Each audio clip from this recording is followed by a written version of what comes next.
Bun, astăzi vorbim despre o piesă pe care o vedem tot mai des prin camerele tehnice, butelia de egalizare a presiunilor. Sună foarte tehnic, arată serios și la ce folosește de fapt? Oare chiar e eficientă sau e mai degrabă o eroare costisitoare? Hai să vedem ce e mit și ce e realitate în povestea asta. Să începem cu logica de bază. Dacă îi spune butelie de egalizare, înseamnă că ar trebui să egalizeze ceva, nu? Întrebarea e ce anume are nevoie de egalizare într-o casă obișnuită cu un circuit de încălzire, fie el prin pardoseală sau calorifere. De aici pornește toată discuția. Iată și denumirile oficiale. Butelie de egalizare a presiunilor, pe scurt BEP. Sau, pentru cunoscători, butelie de rupere de pantă. Serios, denumirile astea sună de parcă ar fi tehnologie de navetă spațială. Lasă impresia că e ceva super complex și absolut esențial. Dar, o să vedem imediat, aparențele pot fi foarte înșelătoare. Și gata, aici intervine realitatea ca un duș rece. Citatul ăsta e direct din materialul sursă și e un verdict. Rol negativ. Ineficiență supremă.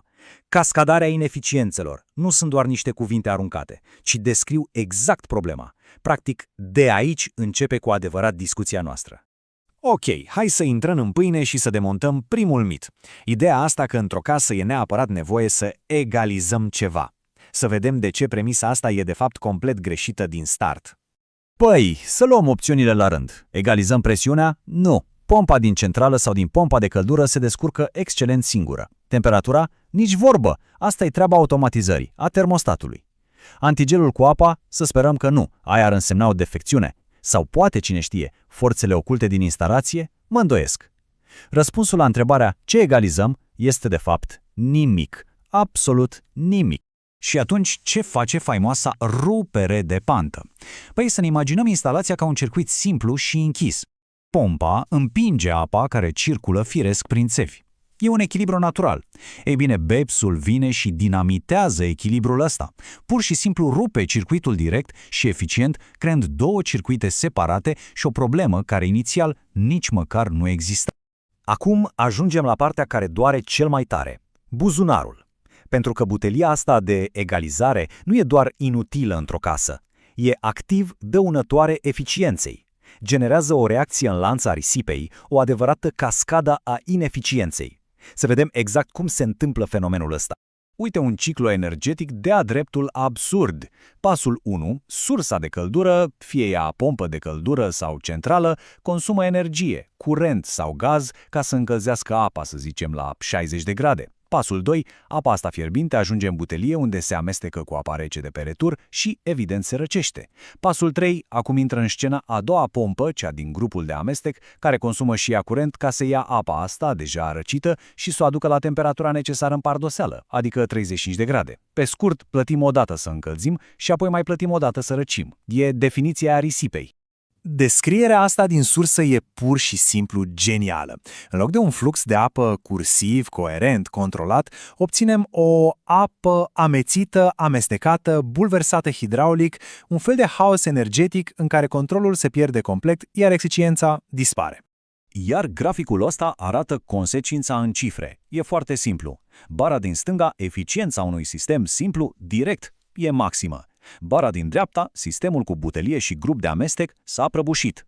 Diferența asta nu e doar un detaliu tehnic. Diferența asta se vede direct în factură, la final de lună. Sunt, la propriu, bani aruncați pe fereastră. Vestea bună e că există o soluție. Și nu e mai scumpă sau mai complicată. Dimpotrivă, e mult mai simplă, mai elegantă și, evident, infinit mai eficientă. Hai să vedem cum arată o instalație gândită corect. Comparația asta spune totul. În stânga avem sistemul complicat, bulversat, ineficient, cu consum mare. În dreapta, sistemul simplu, cursiv, eficiență maximă, consum redus. Și mai e un detaliu crucial. Sistemul cu butelie și grup de amestec anulează practic posibilitatea de a face răcire prin pardoseală vara. Adică anulează unul dintre cele mai mari avantaje ale unei pompe de căldură. Aici e, de fapt, principiul de aur al eficienței într-o casă. O instalație zveltă, minimalistă. O singură pompă, cea care e deja în sursa de căldură, un singur circuit, direct, fără piese inutile, fără intermediari care să încurce. Simplu, direct și eficient, punct.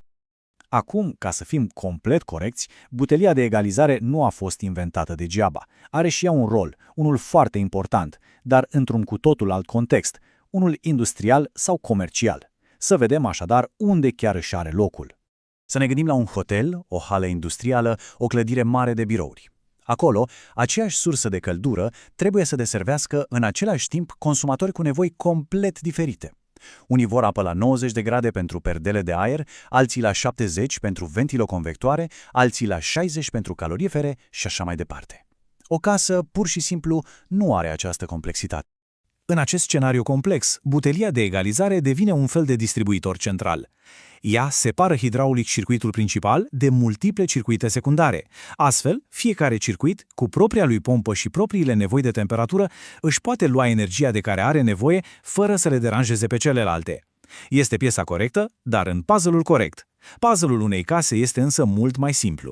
Și iată-ne ajunși la final. După ce am demontat mitul, am înțeles problema și am văzut soluția, concluzia devine destul de evidentă, zic eu.